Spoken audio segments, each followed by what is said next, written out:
ગોધરાથી નાસિક તરફ જઈ રહેલી જીએસઆરટીસીની બસ પર ગોધરા નજીકના લીલેશરા જીબી વિસ્તારમાં કેટલાક અસામાજિક તત્વો દ્વારા ગંભીર હુમલો કરવામાં આવ્યો હતો. માહિતી અનુસાર ગોધરા નજીકના લીલેશરા જીબી વિસ્તારમાં આ ઘટના બની હતી, જેમાં ગોધરાથી નાસિક તરફ જઈ રહેલી એક એસટી બસ જ્યારે વિસ્તારમાંથી પસાર થઈ રહી હતી ત્યારે કેટલાક અસામાજિક તત્વોએ બસને રોકવાનો પ્રયાસ કર્યો. હુમલાખોરોએ બસને રસ્તા પરથી હટાવવાની માંગણી કરી હતી, જેનો બસના કર્મચારીએ એટલે કે ડ્રાઈવર અને કંડક્ટરે વિરોધ કર્યો. ઉશ્કેરાયેલા હુમલાખોરોએ જોત જોતામાં હિંસક રૂપ ધારણ કર્યું. તેમણે લાકડાના હાથા વડે બસના કાચ પર હુમલો કર્યો હતો અને તેની તોડફોડ કરી, જેના કારણે બસને ભારે નુકસાન થયું છે. બસના કાચ તૂટતા કાચના ટુકડા બસની અંદર ફેલાઈ ગયા હતા, જેનાથી મુસાફરો ભયભીત થઈ ગયા હતા.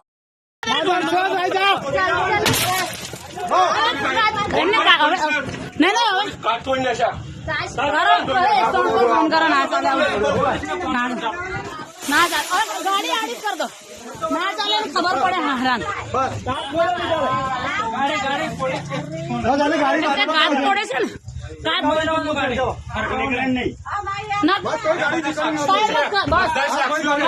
બધાને કહેવાનું સાલાન હોશિયાર જે બહુ છે એને ભાઈ ગાડી કઈ કાઢવાની એટલું જ કીધું છે ને ગાળ બોલે એટલે સમજણ ગાળ બોલે સીધો મારવા આવી ગયો એ કરે છે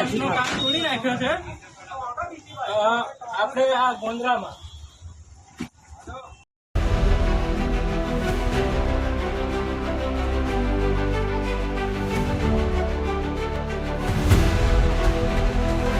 हर समस्या की हेडलाइन न्यूज जिंदा बेधड़क